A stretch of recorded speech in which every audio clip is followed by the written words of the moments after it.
எல்லாருக்கும் வணக்கங்க. இன்னைக்கு கார்த்திகை தீபம் இல்லைங்களா? எல்லார் வீட்லயும் எப்படி விளக்கு வச்சீங்கன்னு எனக்கு மெசேஜ் பண்ணுங்க. நான் வந்து வீட்ல இருக்கிற பூவே நெறைய புடுங்கிட்டேங்க. நெறைய இருந்துச்சு பூவு. அப்புறம் கொஞ்சம் துளசியும் இருந்துச்சு. நான் போன வீடியோலயே சொல்லியிருப்பேன். துளசி நெறைய இருக்குங்க வீட்ல அங்கங்க விதை போட்டதுன்னு. செவந்தி பூ கொஞ்சம் பழசு இருந்துச்சுங்க.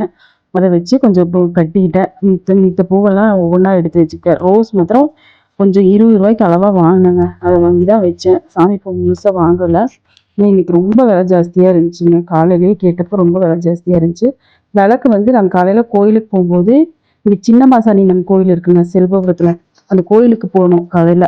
அப்ப அந்த கோயிலுக்கு போகும்போதே விளக்கு 51 விளக்கு வாங்கிட்டு வந்துட்டேங்க. 7 விளக்கு ரூ. 10 சொல்லி வாங்கினோம்.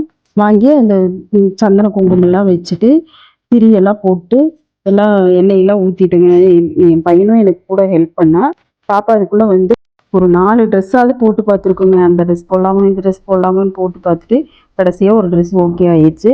அந்த ட்ரெஸ்ஸை போட்டு நான் போய் கோலம் போடுறேன்னு சொல்லி கோலம் போட ஆரம்பிச்சதுங்க. கோலம் போட்டு முடிச்சோடனே அப்படியே சாமி விளக்கு நான் பற்ற வச்சேங்க. பற்ற வச்சுட்டு விளக்கு எடுத்துட்டு வர சொன்னாங்க. விளக்கு எடுத்துட்டு வந்து எல்லாம் பற்ற வச்சுட்டோங்க. ஸ்டெப்ல மேலே செவுத்து மேலே எல்லா பக்கமும் வச்சோம்.